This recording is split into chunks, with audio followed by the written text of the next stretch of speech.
Dhyana Upanishads. ओम गणानां त्वा गणपतिगुं हवामहे कविं कवीनामुपवज्रमस्तमं ज्येष्ठराजं ब्रह्मणां ब्रह्मणस्पदान शृण्वन्नोतिभिः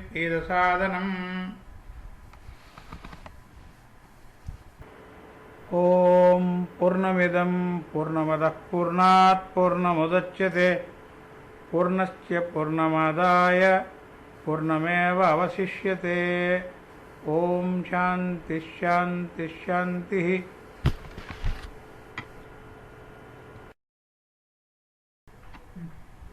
ओम सहना भवतु सहनौ भुनक्तु सह वीर्यं करवावहै तेजस्विनावधीतमस्तु मा विद्विषावहै।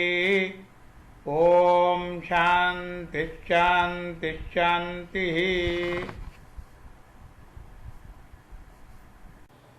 Krishna Yajurveda Upanishad, Dhyana Bindu Upanishad. Dhyana Bindu Upanishad deals with the exposition of absolute Brahman and the import of the Pranava, the Ajapa, Hastana, Vidya and the sixfold yoga. Dhyana yoga destroys all sins. Bijakshara is considered as the supreme Bindu. Nada or the spiritual sound is above it. Nada less is supreme state. One who has a firm mind and without delusion and ever resting in Brahman should see like the string all creatures in Atman. The Purusha depends for its existence on the body, external and internal. The letter Om should be studied upon as Brahman by all who aspire for emancipation. Prithvi, Agni, Rigveda, Bhu and Brahma all are absorbed when Akara, the first Amsa of Pranava, Om, becomes absorbed. Pranava is considered as the bow and the arrow is considered as the Atman and Brahma is the aim. One should aim with great care. The Vedas have Omkara as their cause. The Swaras also have Omkara as their cause. The short essence of Om burns all sins. The long one is decayless and the bestower of prosperity. That man is the knower of the Vedas who knows that the end of Pranava should be worshipped. One should contemplate upon Omkara as Ishvara. Brahma is the inspiration and Vishnu is cessation of breath and Rudra is said to be expiration. The Atman is the lower Arani and Pranava is the upper Arani.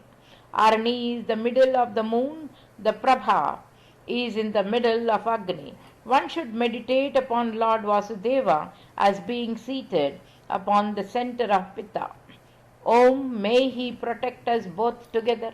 May he nourish us both together. May we work conjointly with great energy. May our study be vigorous and effective.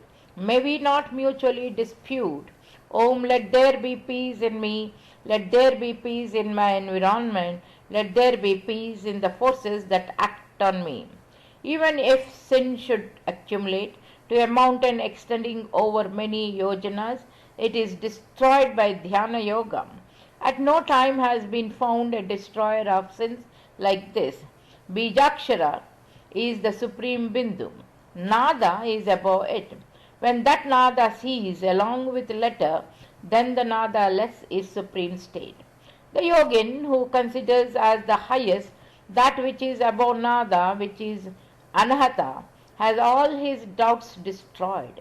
If the point of hair be divided into 100,000 parts, this Nada is half of that still further divided, and when this is absorbed, the yogin attains at the stainless Brahman.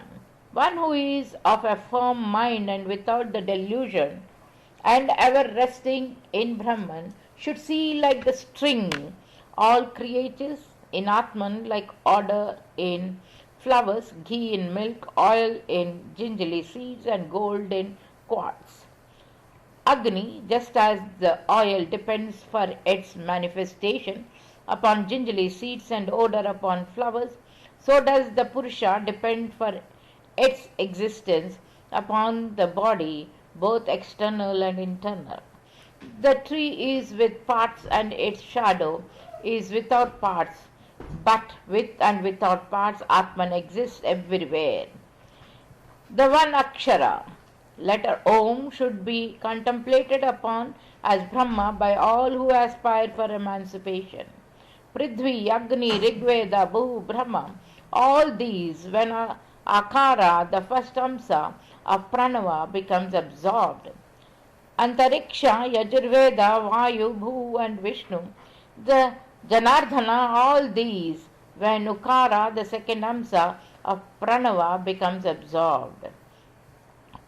Dhuyur, sons, Samaveda, Suha and Maheshwara, all these are absorbed when Makara, the third Amsa of Pranava, becomes absorbed.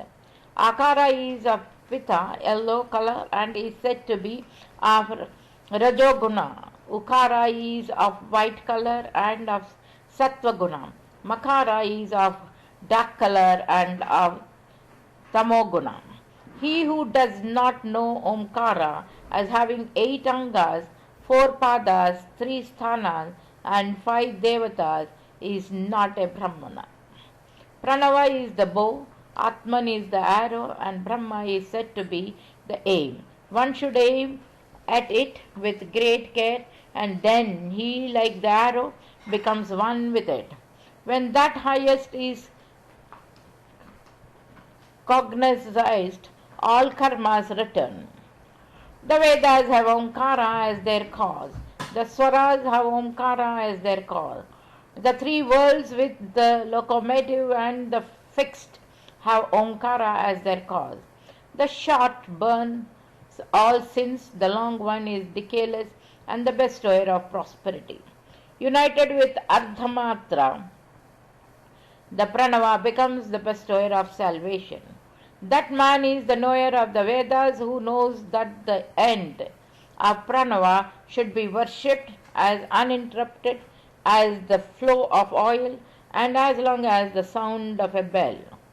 One should contemplate upon Omkara as Ishvara, resembling an unshaken light as of the size of a thumb and as motionless in the middle of the pericarp of the lotus of the heart. Taking Envayu through the left nostril and filling the stomach with it, one should contemplate upon Omkara as being in the middle of the body and as surrounded by circling flames. Brahma is said to be inspiration, Vishnu is said to be cessation, and Rudra is said to be expiration. These are the Devatas of Pranayama.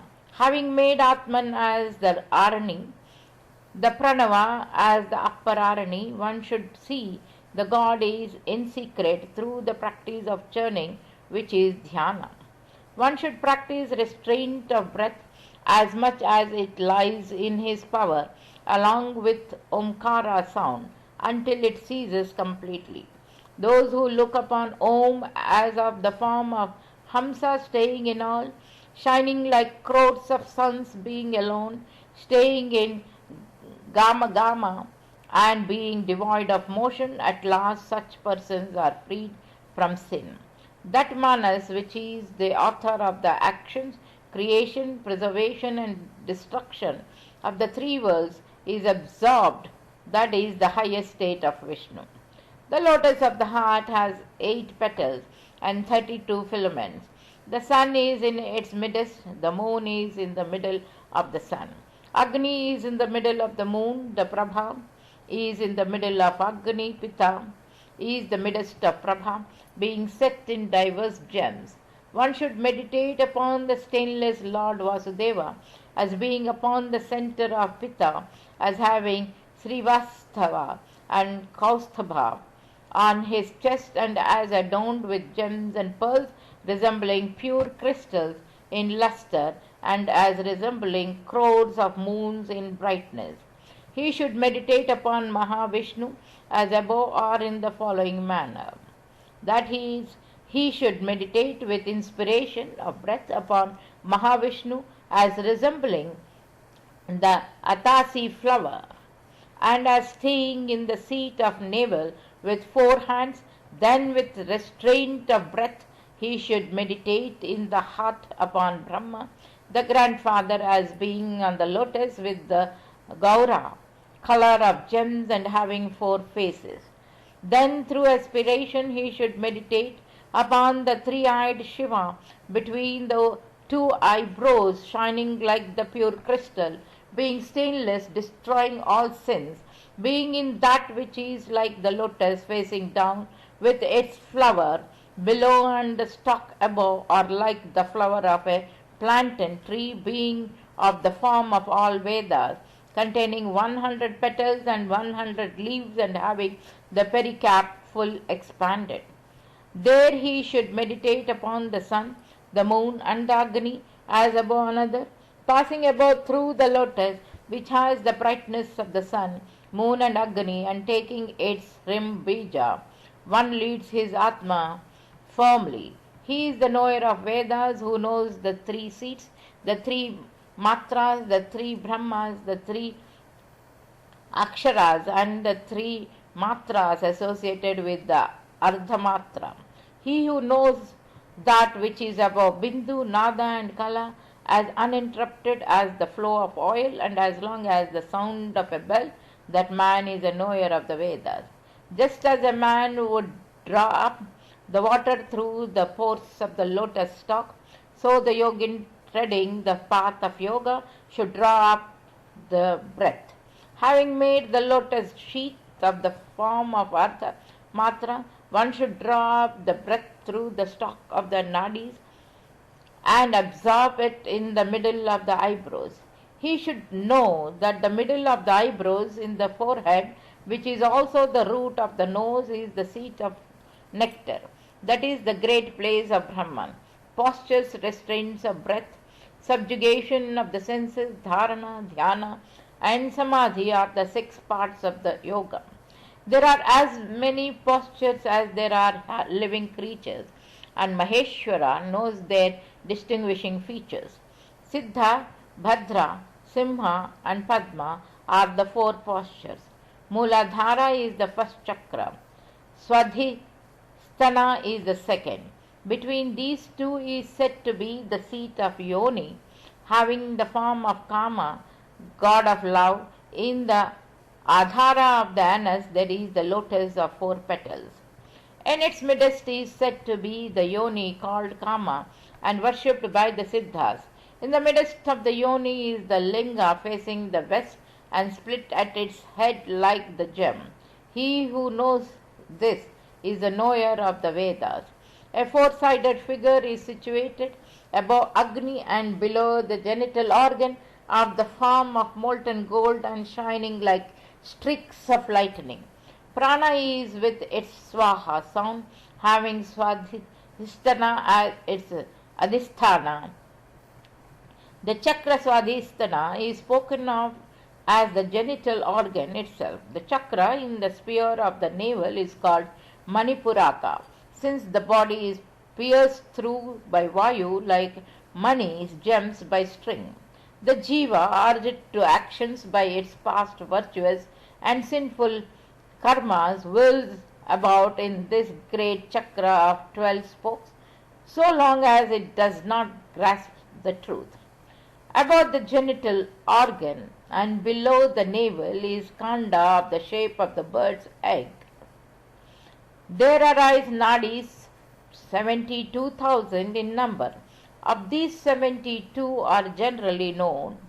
Of these the chief ones are 10 and carry the pranas: Ida, Pingala, Sushmana, Gandhari, Hastis, Jivha, Pusha, Yasaswini, Alambusha, Kuhu, and Shakhini are said to be the 10. This chakra of the nadis should ever be known by the yogins. The 3 nadis, Ida, Pingala, and Sushmana, are said to carry prana always and have as their devatas moon, sun, and Agni. Ida is on the left side and Pingala on the right side, while the Sushmana in the middle. The 3 are known to be the paths of prana.